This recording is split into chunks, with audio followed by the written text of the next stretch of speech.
Buenas noches a todos. El tema a exponer es el capítulo 4, modelo clásico de regresión lineal normal. Este modelo difiere del modelo clásico de regresión lineal al suponer específicamente el término de perturbación U sub i, que forma parte del modelo de regresión, que está normalmente distribuido. En este tema tenemos varios subtítulos que vamos a ver enseguida, que sería distribución de probabilidad de las perturbaciones U sub i. El modelo clásico de regresión lineal normal supone que el término de perturbación U sub i que forma parte del modelo de regresión están normalmente distribuidos. Como vemos en la fórmula en la pantalla, como se observa, que debido a que K sub 1, las betas y la X sub i son fijas, beta 2 estimada es a fin de cuentas una función lineal de la variable aleatoria U sub i, aleatoria por su suposición. Por tanto, la distribución de probabilidad de beta estimada sub 2 y también de beta 1 estimada dependerá del supuesto que se hizo respecto a la distribución de probabilidad de U sub i. Y como se requiere conocer las distribuciones de probabilidad de los estimaderos de MCO para obtener las inferencias sobre valores poblacionales, la naturaleza de la distribución de probabilidad de U sub i desempeña un papel importante en las pruebas de hipótesis.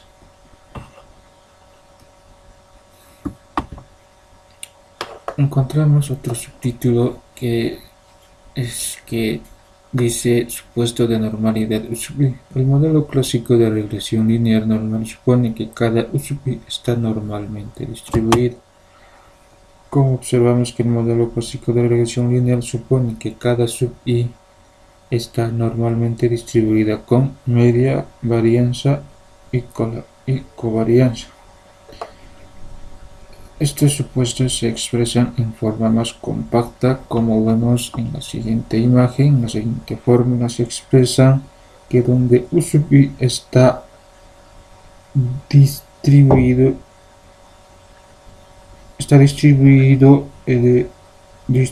normalmente, donde los términos que entre paréntesis se representan de dos parámetros de la distribución normal, la media y la covarianza. Para dos variables normalmente distribuidas, una covarianza o correlación cero significa dependencia entre las dos variables. Por siguiente, con el supuesto de normalidad, la ecuación que vemos ahorita significa que U sub i y U sub j no solo están correlacionadas, sino que también están independientemente distribuidas. Por tanto, como vemos en el siguiente, que se ve acá, que se escribiría como se ve en la imagen, donde U sub i está normalmente e independientemente distribuidas, donde el NIT, lo que observamos en la imagen, la fórmula NIT significa normalmente independiente distribuida.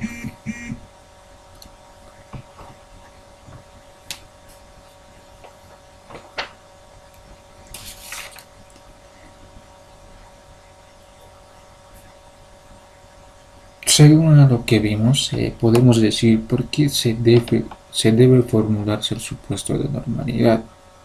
Como señalamos que la sección U sub i representa la influencia combinada sobre la variable dependiente de gran número de variables independientes que no se introdujeron explícitamente en el método de regresión. Como explicamos, se espera que la influencia de estas variables omitidas o descartadas sea pequeña y, en el mejor de los casos, aleatoria. Una variante del teorema de límite central establece que aunque el número de variables no sea muy grande, o si estas variables no son estrictamente independientes, su suma puede estar aún normalmente distribuida. Con el supuesto de normalidad se derivan con facilidad las distribuciones de probabilidad de los estimadores de mínimos cuadrados ordinarios. Una propiedad de la distribución normal es que cualquier función lineal de variables normalmente distribuidas estará también normalmente distribuida. Como ya utilizamos los estimadores de mínimos cuadrados ordinarios, beta 1 estimada y beta 2 estimada son funciones lineales de U sub i. Por siguiente, si U sub i está normalmente distribuida, también lo está beta 1 estimada y beta 2 estimada, lo cual hace que la tarea de probar hipótesis sea muy fácil. La distribución normal es una distribución comparativamente sencilla y requiere solo dos parámetros, la media y la varianza. Es muy conocida y sus propiedades teóricas se han estudiado como amplitud en estadística matemática. Además, al parecer, muchos fenómenos se rigen por la distribución normal. Si trabajamos con una muestra finita o pequeña con datos de 100 o menos observaciones, la suposición de normalidad desempeña un papel relevante. Que esto sería lo que hemos explicado hasta ahorita. Pasando a otro subtítulo, como su nombre indica, sería propiedades de los estimadores de mínimos cuadrados ordinarios según el supuesto de normalidad. Aquí podemos encontrar dos importantes estimadores de mínimos cuadrados ordinarios. Sería insesgados, sería el uno, y el otro sería eficientes. También se puede decir estimadores insesgados con varianza mínima.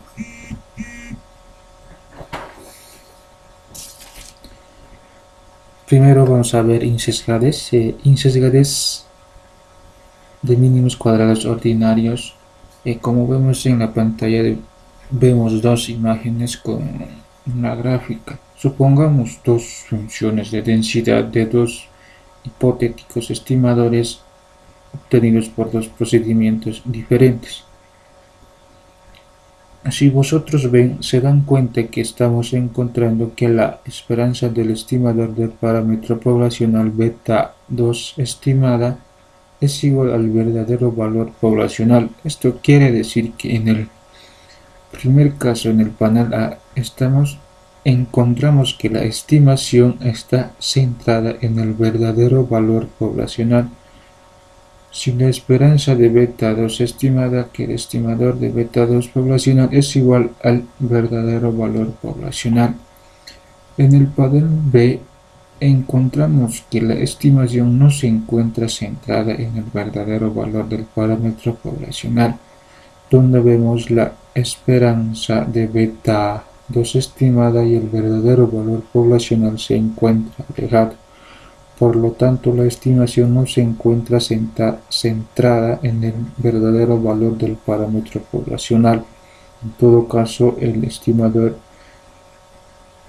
ensesgado se encuentra en el panel A, donde la esperanza de beta 2 estimada es igual al verdadero valor poblacional.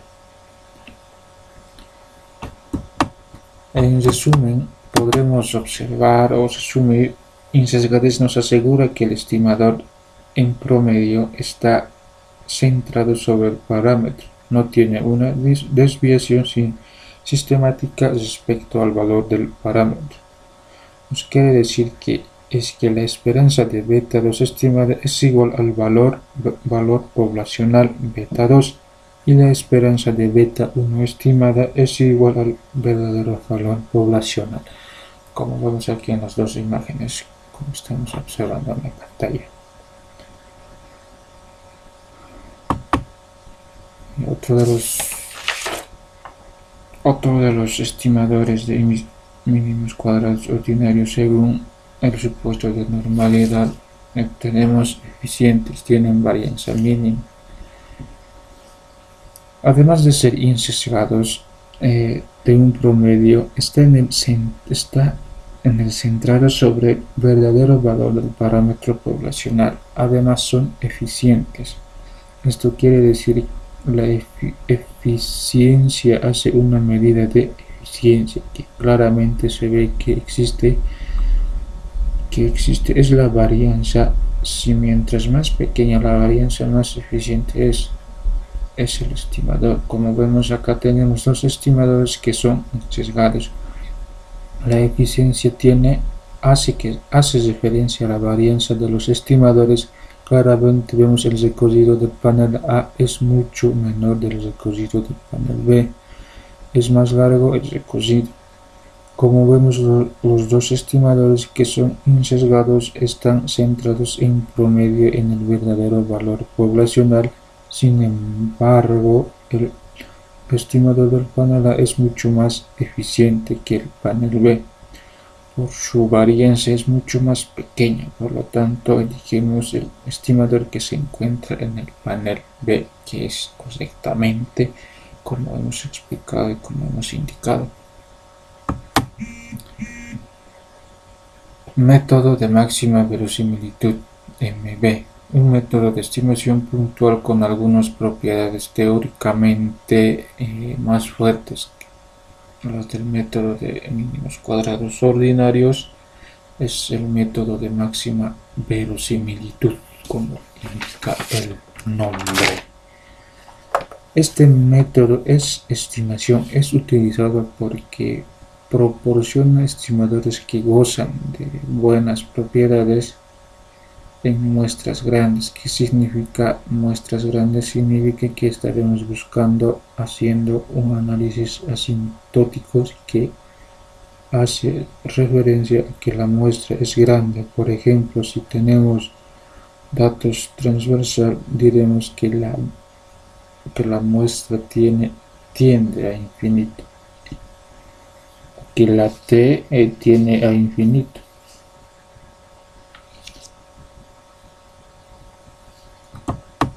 Características. Entre las características principales que encontramos en la máxima verosimilitud, podríamos encontrar que el estimador de máxima verosimilitud de sigma al cuadrado es la sumatoria de U sub I estimada al cuadrado sobre la muestra n.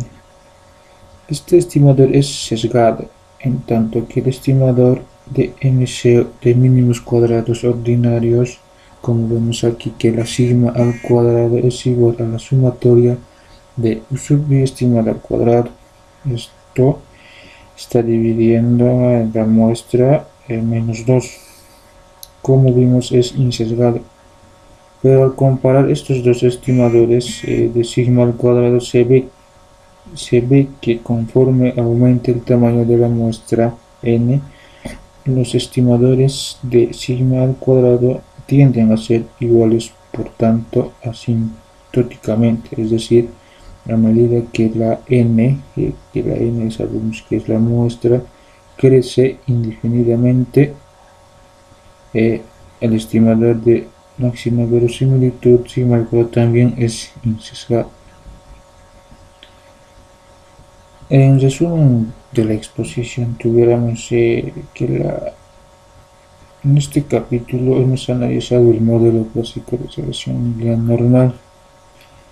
La justificación teórica supuesto de normalidad es el teorema central del límite. Sin el supuesto de normalidad, según los otros supuestos analizados en el capítulo anterior, el teorema de Gauss-Markov demostró que los estimadores de MCO son MELI, con el supuesto adicional de normalidad. Los estimadores de MCO no solo son los mejores estimadores insesgados MEI, sino que también siguen distribuciones de probabilidad bien conocidas. Los estimadores de MCO del intercepto y de pendiente están normalmente distribuidos.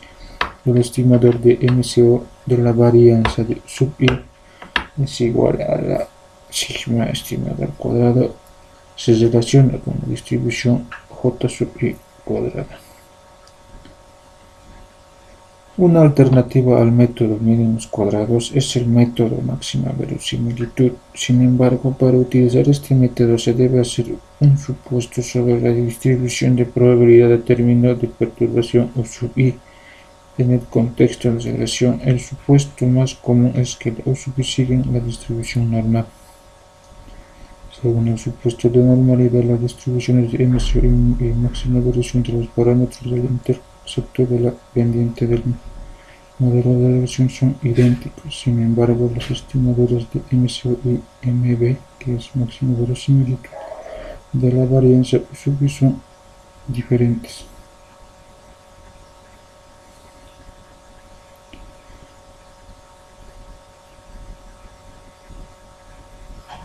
Bueno, eso sería todo de parte de la exposición del tema del capítulo 4.